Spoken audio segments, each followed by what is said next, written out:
Gracias. Buenas tardes a todos y a todas. Empezar una charla de duelo cuando no sabes qué información tiene cada una de las personas asistentes sobre duelo cuesta un poco, porque me gustaría poder llegar a todos y que los que ya saben mucho no se aburrieran y que los que todavía no saben o tienen muy poquita información pues les sea útil e interesante. Entonces voy a empezar primero explicando un poco lo que es el duelo en sí.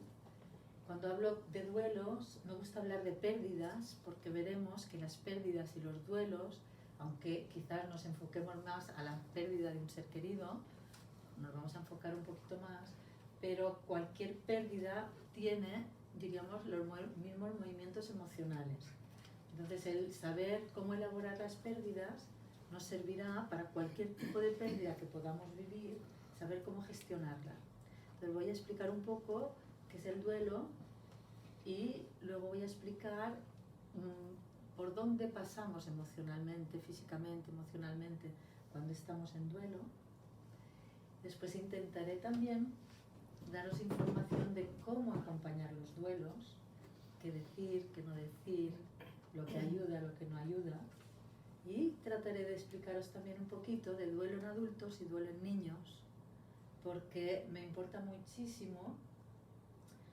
Más que duelo me gusta hablar de muerte y duelo, porque es todo el proceso en sí el que conviene saber cómo gestionar, porque los niños normalmente son los grandes olvidados en las familias cuando están en duelo. Entonces me gustaría que también os pudierais ir con unas cuantas pinceladas, aunque sean sencillas, de qué hacer, de qué no hacer, de cómo acompañar, de qué es bueno, de qué no es bueno, de qué ayuda y de qué no ayuda demasiado a los niños también. Luego tendremos mucho rato de coloquio, porque es un tema tan amplio que en una horita no sé mucho cómo sintetizarlo. Entonces preferiré que cuando terminemos vosotros seáis los que me vayáis haciendo un feedback de las inquietudes que tenéis o las cosas que desconocéis y que os gustaría conocer, y entonces vamos a hacer hincapié en lo que vosotros necesitéis. Así yo no me ando por las... En mallorquín se dice anar per les vertisses, y vamos directamente a lo que vosotros necesitáis en este momento. ¿Hay alguien que esté en duelo en este momento aquí? No. Sí, yo por allí hay Ya. Es que me gusta saberlo porque las personas que en este momento están en duelo están mucho más sensibles a esta información. Por tanto, si necesitáis algo en concreto, tiene prioridad. Vaya, por mis palabras. Tiene prioridad. Bueno, yo primero quiero agradecer de todo a Palma Compasiva porque, bueno, estoy impresionada de todo lo que están moviendo en tan poquito tiempo que llevan y la belleza de este proyecto. Realmente todos pensamos que socialmente estamos muy alejados del corazón todos, y entonces que todas las actividades, todas las entidades que podamos poner nuestro granito de arena para que la gente sea más amorosa, más compasiva y volvamos a conectar con eso que nos falta tanto, pues yo estoy feliz. Entonces muchísimas gracias, porque somos como dos asociaciones, aunque no es una asociación, pero estamos como colaborando en la misma línea y esto puede ser muy hermoso. Por tanto, muchas gracias. Vamos a definir un poquito qué es el duelo. ¿Qué es el duelo? El duelo es una respuesta psicológica, emocional, natural, frente a la pérdida de un vínculo afectivo o una expectativa. ¿Por qué digo es psicológica? Es psicológica, pero también es física y también es espiritual, ¿eh? Luego veremos que el ser humano es todo un pack completo y no podemos diferenciar lo que es físico, emocional, mental, espiritual. Es todo un conjunto, pero a veces para clasificar y entender un poquito, pues compartimentamos. Quiero decir que cuando a alguien le falta un ser querido o tiene una expectativa, por ejemplo, tiene un trabajo y de repente lo despiden del trabajo, o de repente tiene la idea de tener una buena salud durante mucho tiempo y le diagnostican una enfermedad grave, diríamos, en este momento la persona entra en lo que nosotros denominamos duelo. ¿Por qué? Porque las expectativas que tenemos de funcionamiento determinado o de vida de aquella persona que querríamos seguir compartiendo, de repente la vida no la trunca, ¿no? Se acaba. Aquella persona se muere, o aquel trabajo se va, o aquel hijo se va a vivir a Indonesia, o da igual. O sea, las pérdidas son de muchos tipos y muy variopintas. Pero me gustaría iros poniendo ejemplos muy concretos y muy prácticos para que veáis cómo la reacción es siempre más o menos similar. Vamos a decir que el duelo tiene, diríamos, unas fases emocionales que se suelen desarrollar. Hoy en día ya hay varias, muchas, por no decir, clasificaciones distintas de las fases del duelo. Pero yo voy a ir a la clásica, la de Elizabeth Kubler-Ross, porque sobre todo cuando las personas no tienen mucha información, es muy clarificadora, ¿no?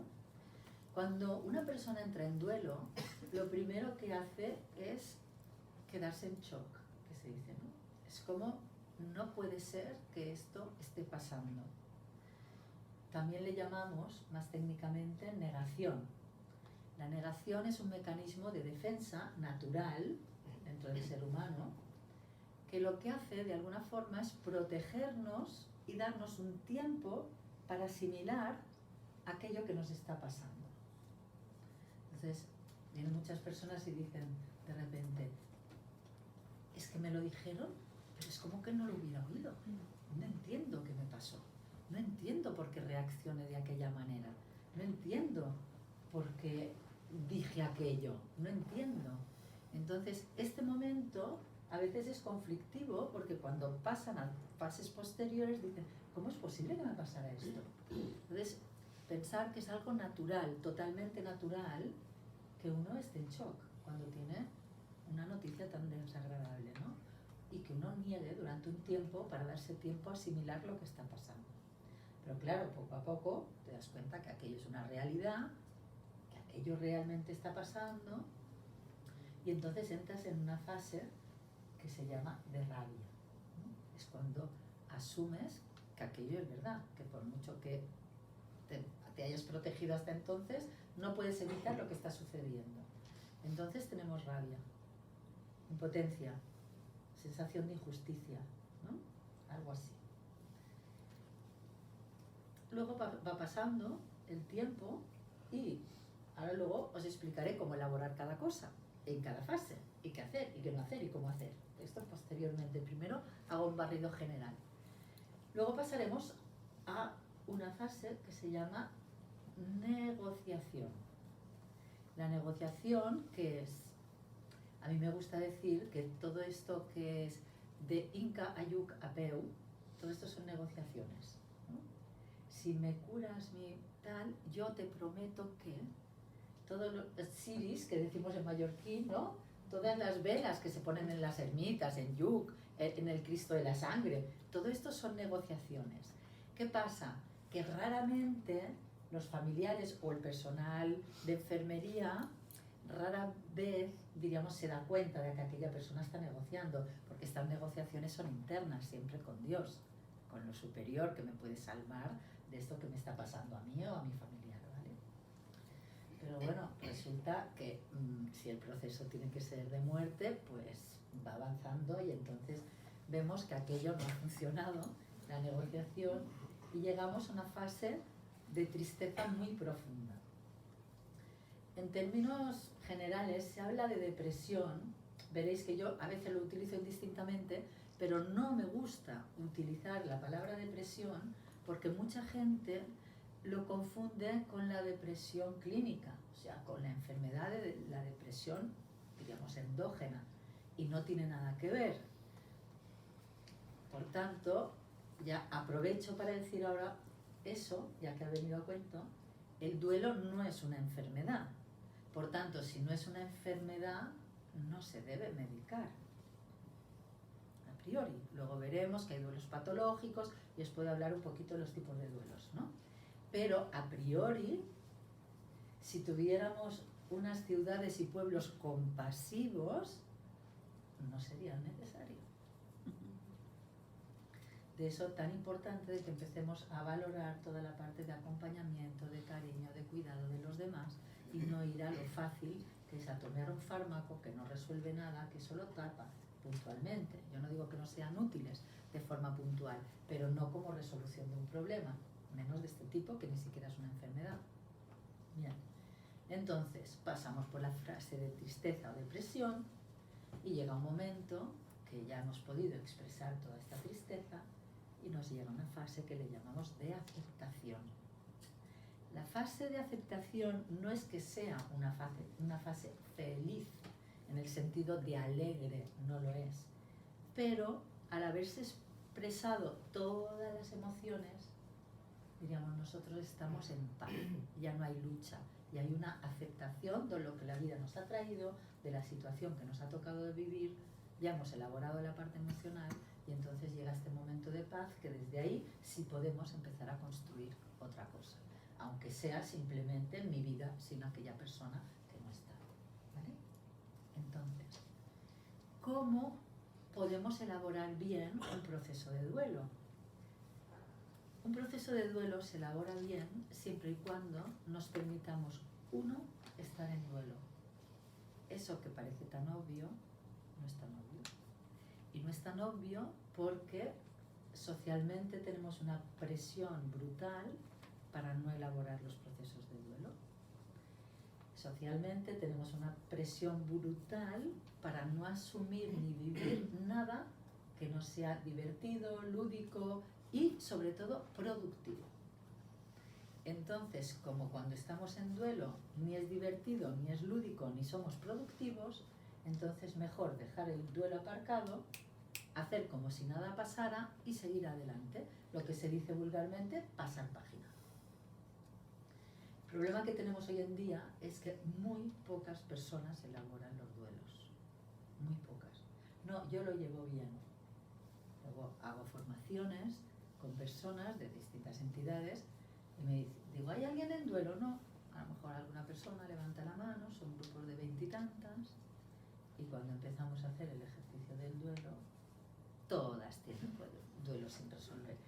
Todas. No se queda ni una.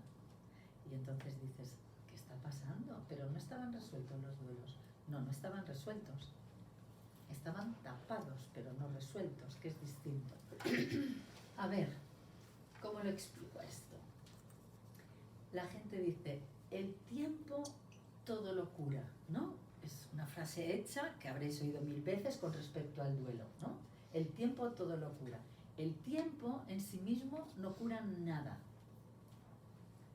El tiempo todo lo cura si tú elaboras tu proceso del duelo. Efectivamente, cuando va pasando el tiempo y tú lo vas elaborando, el duelo se va sanando. Y llega un momento que, pasado el tiempo, el duelo se ha resuelto, ¿cierto? Pero si tú no lo elaboras, si tú no te permites vivir el duelo, no se sana nada. Y queda la herida emocional ahí, para próximas pérdidas que iremos teniendo en la vida, se encadenen con estas. He tenido que trabajar a veces con personas que llevaban 6 y 7 duelos atrasados sin resolver. Claro, y como se encadenan, no puedes resolver el último si no inicias por el primero, ¿no? Entonces, el que lo tapemos o lo disimulemos no significa que esté resuelto. Detrás de muchos duelos mal elaborados de infancia, he encontrado adolescentes con problemas importantes de abuso de sustancias, con problemas importantes escolares, con problemas importantes de comportamiento, y no saben de dónde vienen. Los duelos son muy importantes, aprender a elaborarlos bien desde el primer momento, porque si no, se acumulan. ¿Y qué pasa? Como yo no quiero sentir ese dolor, lo intento tapar. La cantidad de drogodependencias y alcoholismo que hay detrás y de suicidio que hay detrás de duelos no elaborados, os pondría los pelos de punta. Por tanto, es muy importante que los duelos se elaboren, porque luego no entendemos las causas ¿cómo he hecho esto? Y es que llevaba 3 duelos atrás sin resolver y no ha podido, con aquello no ha podido. ¿Qué pasa? Que van tapando, o con psicofármacos, o con alcohol, o con drogas ilegales, o con lo que encuentran para no sentir el dolor. Pero claro, como no se resuelve, el dolor emerge. O sea, es que no se puede hacer de otra forma. Entonces, interesante plantearse de por vida elaborar las pérdidas que tenga cada uno. Y desde que nacemos empezamos a tener pérdidas. O sea, lo único clave dentro de la vida de un ser humano es que todo es impermanente. O sea, todo es impermanente. Desde el mismo momento que nacemos y ya dejamos el vientre de la madre, ya hemos tenido la primera pérdida. Y así, pum, pum, pum, pum, hasta que nos morimos y dejamos el cuerpo, que ya es la última, ¿no? Al menos de esta vida. Entonces, todo el proceso es un ir hacia la muerte. Cuanto antes aprendamos a elaborar bien las pérdidas, mucho mejor viviremos la vida. Porque el que tiene miedo a la muerte, temerá siempre la vida. Y tememos la muerte porque no sabemos elaborar bien las pérdidas. Entonces, entre otras cosas, pero vale, para que vayamos haciendo. ¿Cómo podemos elaborar bien las pérdidas? ¿Cómo podemos elaborar bien los procesos del duelo? Primero he dicho, darnos permiso para estar en duelo, que no es tan fácil. Se te muere alguien cercano y al cabo de 3 días te toca ir a trabajar. Gracias a Dios que hay médicos de cabecera que son amorosos y hacen bajas, porque si no fuera por ellos no sé cómo lo haríamos, ¿vale? Como una madre o un padre o una pareja puede irse al cabo de 3 días a trabajar si todavía ni es consciente de lo que ha pasado, si no ha asumido nada. Vale. Deberíamos empezar a luchar o a intentar que entendieran que un proceso de una muerte radical tan fuerte como esta, digamos, es tan grave para una persona, aunque sea a nivel emocional, como podría ser una enfermedad física. Y que se empezara a valorar, digamos, que las heridas emocionales, los dolores emocionales, son tan importantes o más a veces para una persona que el dolor físico. Y si no, que se le pidan a una madre que ha perdido una hija, a ver si no se hubiera preferido cualquier tipo de enfermedad sobre ella misma, pero segurísimo. Entonces, otra cosa, ir abriendo la conciencia de la gente a dar espacio a las personas para que vivan sus procesos de duelo. Pero no solo, ahora hablaba como más socialmente, pero no solo esto, también familiarmente, también los amigos.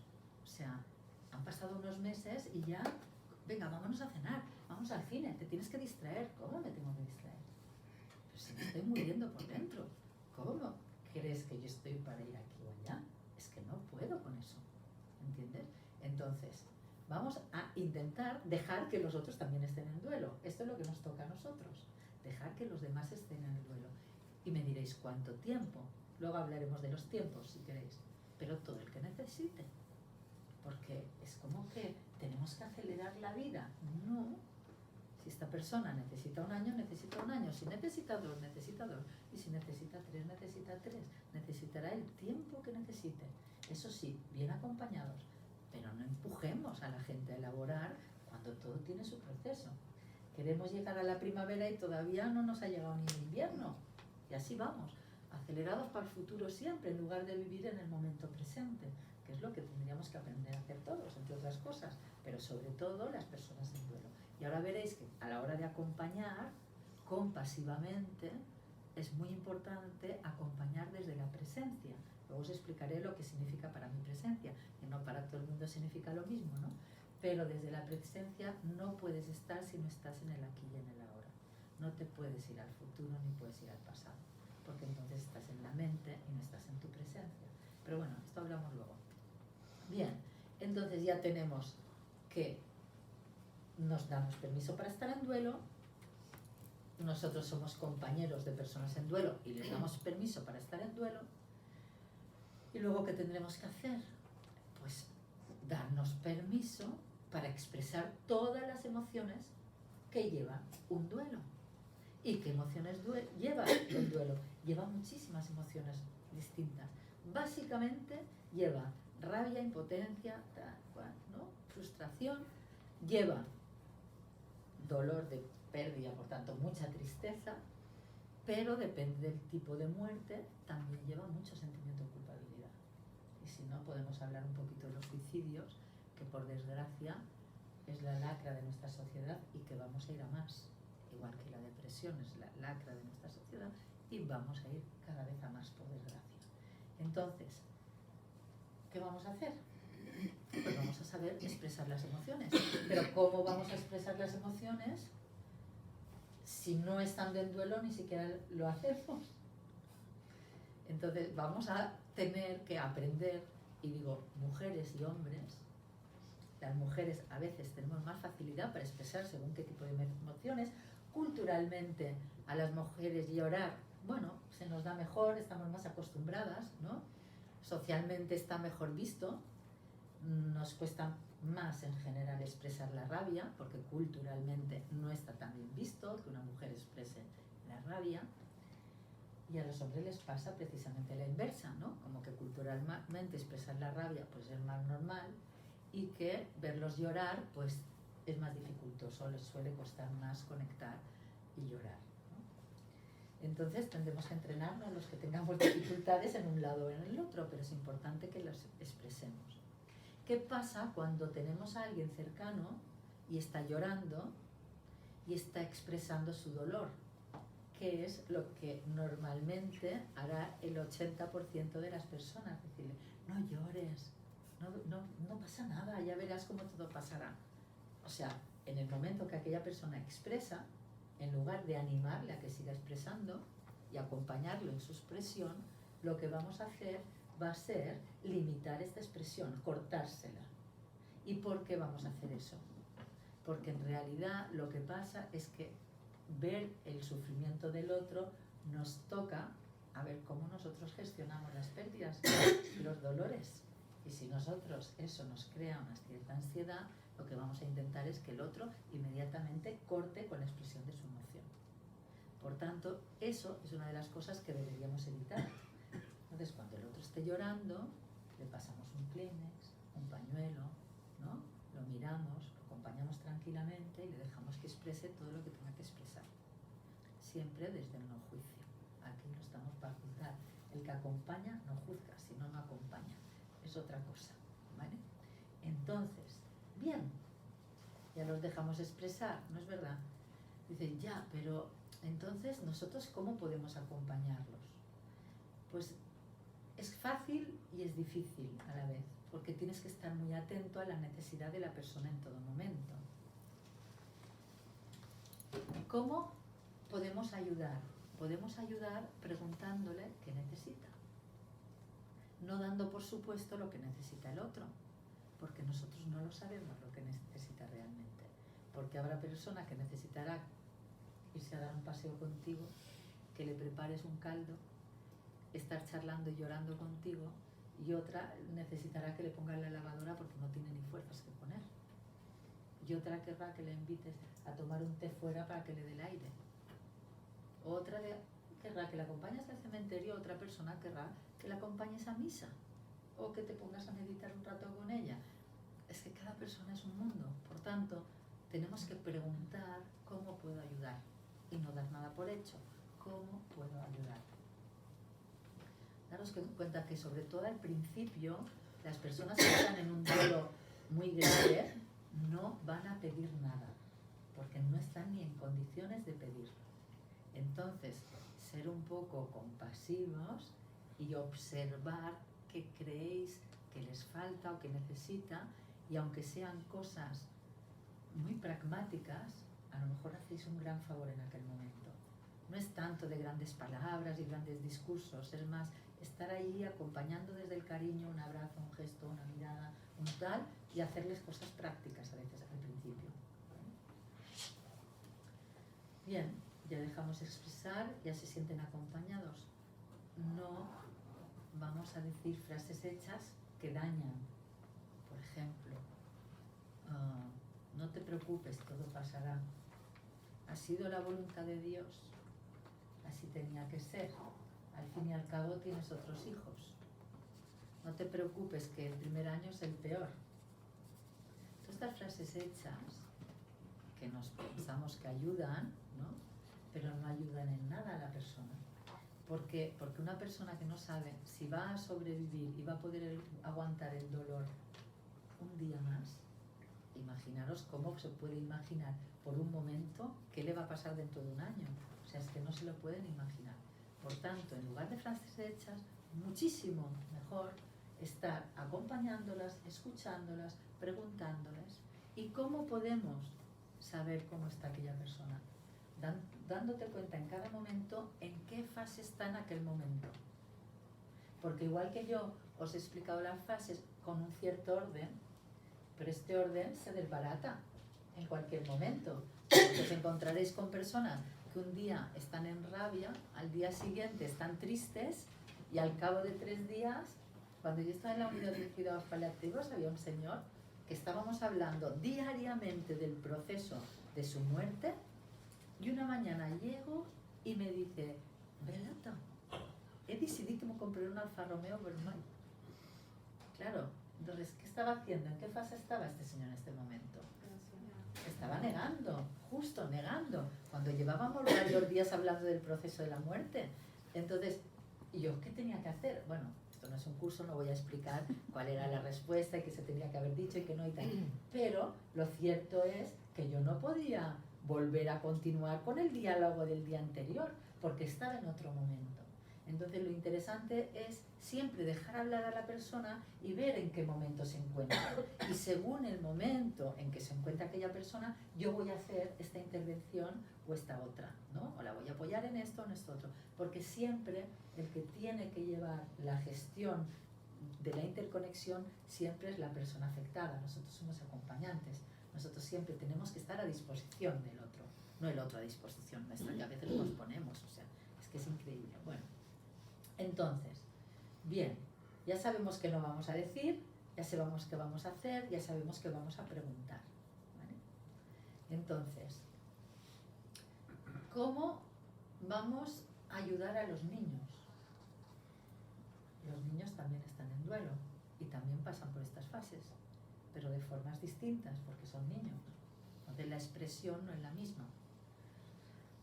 Normalmente, si los padres elaboran bien los duelos, los niños elaboran bien los duelos. Pero como casi nadie hoy en día elabora bien los duelos, los niños lo pasan fatal. ¿Y por qué lo pasan fatal? Daros cuenta que no hace tantísimos años las personas se morían en sus casas, en la cama. Imaginemos un abuelito que se moría en su cama, de su casa, con su hija cocinando en la cocina, con los nietos por encima de la cama y con los vecinos y vecinas que los venían a despedir. Eso era habitual no hace tanto. ¿Qué vivían aquellos niños? Pues ya sabían que el abuelo se estaba enfermando, que estaba muy mayor, que estaba viejito, que se iba a morir, ¿no? Y entonces veían todo el proceso, diríamos, ¿no?, de la decadencia del cuerpo físico. Lo iban viendo, lo iban asumiendo, hasta que el abuelo se moría. Entonces lo veían muerto, se despedían del muerto, y luego se iba al funeral, o se le velaba, o todos los rituales que al hacer cruz y raya con todo el tema católico, que nosotros estamos educados, la mayoría de nosotros, de forma católica, claro, nos hemos cargado también una serie de rituales y funcionamientos que eran hiper necesarios. Y ahora nos hemos encontrado que no tenemos de nuevo estos rituales. No tenemos, tendríamos que hacer, eso me gustaría a mí hacer, empezar a reconstruir todo eso de nuevo, pero con un lenguaje actualizado y que nos sirva hoy en día a todos, independientemente de que sea de una religión, de la otra, o que no profese ninguna religión, pero encontrar un lenguaje común a todos en este momento, para todos los procesos de muerte y para los duelos. Y ahí encontrar de nuevo cómo ritualizar el proceso de la muerte, que ayuda tanto la ritualización para luego el proceso del duelo. Bien. Entonces, ¿qué pasa? Que ahora se encuentran los niños que no viven todo eso. La muerte no es una parte común de la vida cotidiana. Todo se esconde, todo se esconde. se esconde que el abuelo está enfermo, se esconde que el abuelo se ha muerto, se lo dicen al cabo de no sé cuántos, los niños no se pueden despedir de los muertos, los niños no pueden ir a los sanatorios, los niños no pueden ir a los funerales, y resulta que pasan de tener el abuelito feliz y contentos a de repente ha dejado de existir. Y como pocas veces se elaboran los duelos, pues no se vuelve a hablar de aquella persona como si hubiera existido. ¿Y ese niño cómo integra todo eso? ¿Y este niño qué va a pasar por dentro? ¿Cómo lo va a vivir? ¿Cómo va a elaborar su duelo? No lo va a poder hacer. Entonces lo va a tapar. Y si lo tapa, o tiene conductas, o engancha con su rabia y tiene conductas más agresivas o tal y cual, encima va a recibir castigos o tal, porque no entenderán que aquello tiene que ver con el proceso del duelo del abuelo. Entonces, bueno, ¿qué tenemos que hacer con los niños? Primero, cuando alguien muere, decírselo inmediatamente. No debemos de sobreproteger a los niños. Protegerlos sí, pero sobreprotegerlos no, porque entonces los hacemos unos niños débiles y unos niños con muy poca resistencia a la frustración. Hay que educarlos desde el principio y desde jovencitos que la vida es una pérdida constante y que no pasa nada y que uno elabora las pérdidas y luego vuelve a reencontrar otra vez el bienestar y el equilibrio, pero que tiene que elaborarlas. Entonces, primero, se le dice inmediatamente que se ha muerto la persona. ¿Por qué? Porque los niños son muy sensitivos, lo captan todo. Entonces se dan cuenta perfectamente de que pasa algo, y pasa algo grave, pero nadie les dice el qué. ¿Y qué pasa con los niños? Enseguida se culpan. Enseguida se culpan los niños. Entonces, es mucho más fácil para ellos entender que se ha muerto el abuelo y que por esto hay todo este desequilibrio familiar. Ah, es que se ha muerto el abuelo. Bueno, pues ya lo entiendo, que no, que haya todo este desequilibrio y que habré hecho y que habré dicho y no sé qué, no sé cuántos. Lo mismo que en las separaciones. Pensar que para unos niños las separaciones de los padres es un duelo tremendo, tremendísimo. ¿Y qué hacen inmediatamente? Se culpan, que es culpa suya que los papás se separan. Por tanto, lo primero que se les tiene que decir es que nunca es culpa suya, ¿vale? Entonces, ¿qué pasa? Pues que tenemos que acompañarlos también en el duelo y tendremos que decirles que es normal, que se les sigue queriendo igual, que entendemos que tengan expresiones de rabia o de enfado, de tristeza o de llanto, o que no se concentren tanto, y que es natural, que no pasa nada, que lo comprendemos, que lo queremos igual. No vamos a permitir comportamientos que se agreden, autoagreden o agredan a otros, ¿no? Vamos a intentar contener esta rabia o darle medios de expresión adecuados, ¿no? Pero, diríamos, tenemos que comprender que están en duelo y tenemos que dejárselo expresar.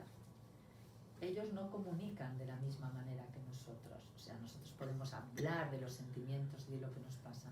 Los niños expresan más fácilmente quizás las emociones si no se las reprimen, pero luego a la hora de elaborarlo es mucho más fácil para ellos.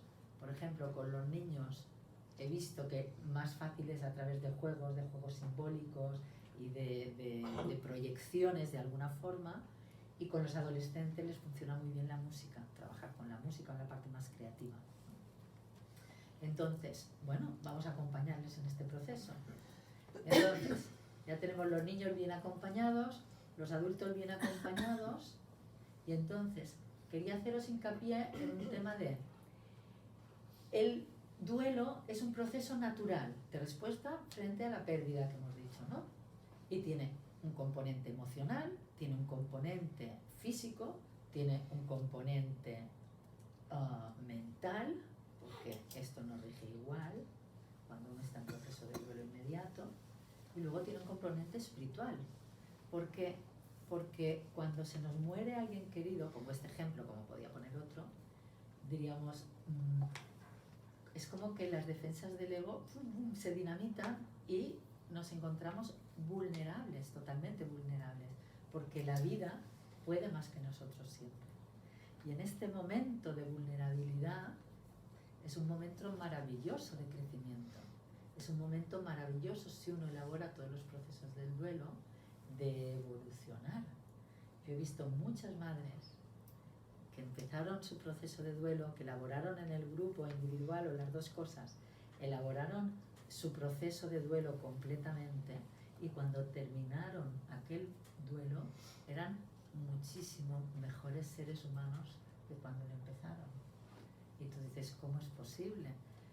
Pues es posible, es muy posible, y yo estoy cansada de verlo, porque cuando uno se hace tan vulnerable, cuando uno se da cuenta que nosotros no manejamos la vida, nosotros no tenemos control sobre nada, sino lo máximo que podemos hacer es aceptar lo que la vida nos trae y ser los mejores seres humanos que podamos, pues al estar tan vulnerables se nos favorece mucho todo este proceso, a buscar realidades espirituales, ¿no? Que quizás en otro momento de mayor fortaleza de ego, no estaríamos cuestionándonos.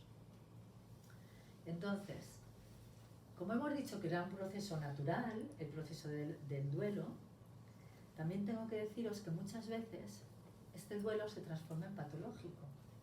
¿Cuándo se transforma en patológico? ¿Cómo saber cuándo se transforma en patológico?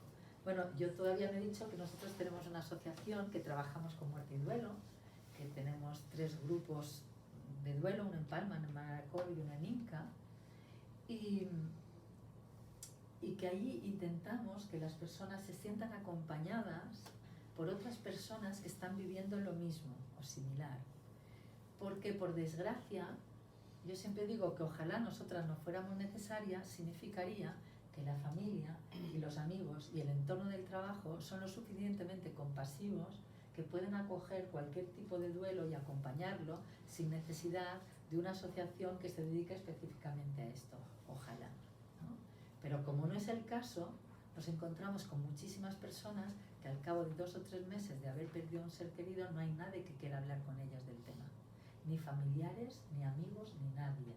Entonces se encuentran totalmente aisladas, no tienen con quién compartir su duelo, ¿vale? Y estoy hablando de duelos normales, porque nosotros la idea era de llevar los duelos más patológicos, pero ¿qué va? Estoy hablando de duelos normales. Entonces, allí es una zona de encuentro donde pueden compartir, donde tenemos una terapeuta que gestiona todo el proceso. Bien. Entonces, ¿qué pasa con los duelos patológicos? Los duelos patológicos son los que no se pueden elaborar de una forma natural y necesitan ayuda terapéutica especializada. Personas que están especializadas ya en gestionar los duelos. ¿Por qué? Pues porque a veces, ¿cómo podemos ver que es necesario? Pues cuando se alarga muchísimo en el tiempo y no se supera, cuando no se expresa, cuando son duelos de niños, casi siempre se acaban siendo patológicos, sobre todo si son inmediatos, ¿no? Si no han tenido tiempo los padres de prepararse y tal, pero aún así todo suelen transformarse fácilmente en patológicos. Si hay una propensión a la enfermedad psíquica previa, ¿no? Si hay una marcada dependencia de la persona que fallece, si hay una relación ambivalente o no muy agradable con la persona que se ha ido. Entonces, todas estas circunstancias hacen que sea más fácil que este duelo se transforme en patológico. Si hay somatizaciones, si hay hipocondrias, si hay mucha depresión y ansiedad, pues esto ya te dice que son componentes que apuntan a que el duelo se está patologizando, ¿vale? Entonces sí que se ya intentar que la persona pida ayuda especializada. ¿Cómo tendríamos que ver los duelos? No solo los duelos de las personas mayores.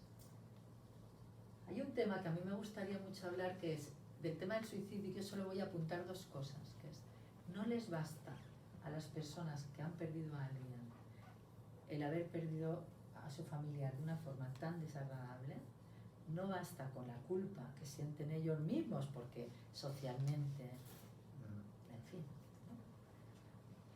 no basta todo lo que es el sistema jurídico tal como está montado, que bajo mi criterio es muy poco humano.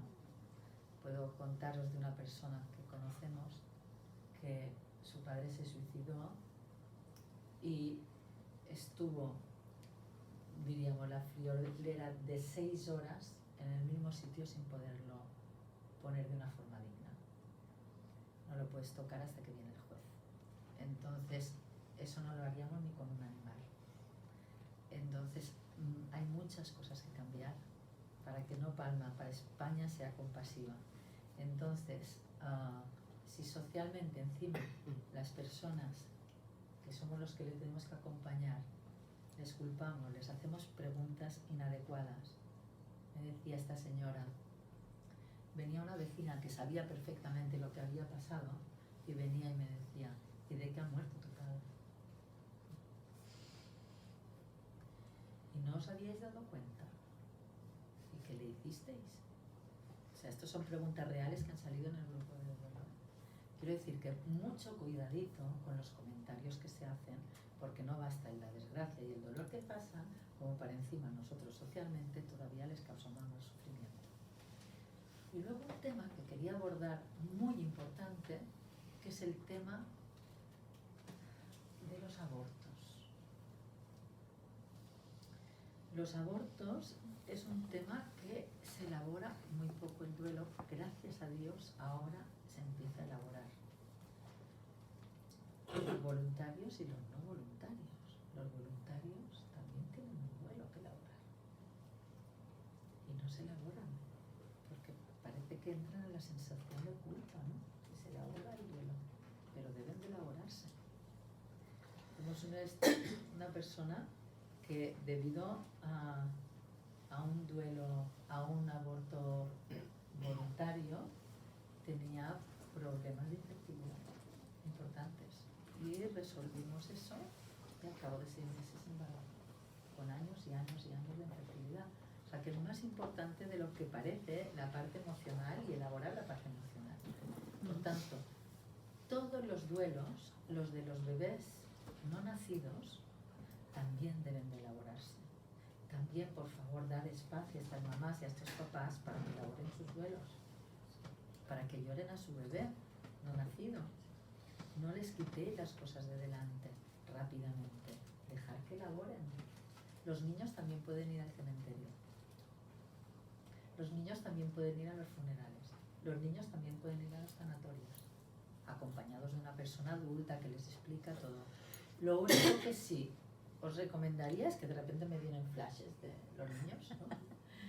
Entonces lo que sí que os recomendaría sería que preguntéis al niño primero, ¿de qué edad? De cualquier edad. De cualquier edad. Los niños saben si están preparados para ver a una cosa o la otra o ir a un sitio o al otro. Y segundo, que si tienen que besar al fallecido, que siempre les digan que no se mueven, que no necesitan comer ni nada, que no hablan, que no contestarán y sobre todo, y por encima de todo, que están fríos. Porque el impacto emocional, he tenido que trabajar muchas veces más el impacto emocional de la frialdad en los labios que no en sí haber visto a la persona fallecida. Por tanto, esto es muy importante que lo tengáis claro, que al niño se le diga exactamente con lo que se va a encontrar, ¿vale? Pero pueden ir a todo, cuanto más ritualizado mejor. Y al cementerio, ¿es bueno o no es bueno ir? Buenísimo, buenísimo. Tantas veces como quiera la persona. No os preocupéis que a medida que se va elaborando el duelo, va a ir cada vez menos. Pero no tenemos que hacerlo al revés. Las personas necesitan ritualizar. Una persona que duerme con la camiseta de su marido cada noche. Y la huele. Y lo huele a él porque todavía está ahí. ¿Cómo es? Madres que han perdido bebés y me decían llorando, es que no me dejaron ver a mi bebé muerto. Y cuando llegué a mi casa por más hacer, mi familia me había vaciado todo lo del niño. ¿Cómo se queda esta madre? No tiene nada donde llorar a su hijo. No lo ha visto, no puede tocarlo, abrazarlo, despedirse. No puede ver sus cosas, llorar encima de la cuna. No puede, ya se le han quitado todo. Otra cosa muy natural, cuando muere alguien, al cabo de una semana tienes que quitar toda la ropa, quitar todo lo suyo. ¿Qué es eso? Eso no funciona así, es a la inversa. Cuando el proceso del duelo se va elaborando, la propia persona ya necesita ir sacando las cosas porque está en otro punto, pero no lo hagamos antes. estamos volviendo a empujar a las personas a no poder ritualizar sus pérdidas. Es muy importante. Tengo otra señora que se ha comprado una botella de colonia como la que empleaba su marido. Y digo, ¿y la suya? Dice, no, la suya está media, no la voy a gastar porque esta es la suya. Pero cada tanto, chuchu. Y esto le da paz, le da alegría, se vuelve a conectar con su marido. Eso es ritualizar los duelos. Es muy importante que los ritualicemos. Muy importante. Bueno, podría hablar aquí mucho más. Pero los duelos más complicados son los que son más imprevistos, ¿no? Los que son más repentinos. Cuando tenemos tiempo para prepararnos para un proceso de muerte, diríamos, tenemos mucho más tiempo para emocionalmente prepararnos, despedirnos, decir todo lo que amamos a la persona que se va, dejar todos los temas arreglados, y esto da mucha tranquilidad si nos podemos comunicar. Muy importante que en el momento de la muerte se comunique, se hable con la persona que se está muriendo, se comuniquen los sentimientos, se diga lo mucho que te amas, que nos demos las gracias, que nos perdonemos, que nos abracemos, que no quede nada pendiente, que quede también arreglado todo lo material para evitar problemas luego de hermanos y de familias, que esto es horroroso, ¿no? Y además, si podemos transmitirles todo el amor que sentimos por la persona que se va, a nosotros nos quedará poco pendiente que resolver.